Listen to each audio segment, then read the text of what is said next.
going to disassemble the Pilling Couetil IMA Retractor. This is the fully assembled version. As you can see it here, it comes with 2 blades, a horizontal bar for the blades, and a longitudinal bar with a rack. It also has a crank handle with a pinion inside of it. So to start this, we're going to take off the blades. There's just a little ball valve that holds them on to place. These also have a little ratchet that opens them up. So here you go.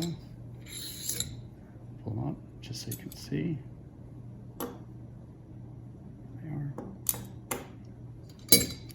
Okay, here's the handle. We're going to crank it up to this space right here, past the last tooth on the rack. That will allow us to pull the pinion out. So you just pull it like this. Once you get up here flush,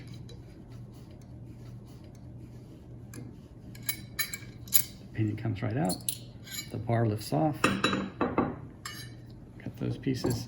And then you can actually take the handle off the pinion if there is a skinny end right here across the top, and there's a thick end. So if you have it to the sides, it won't come off.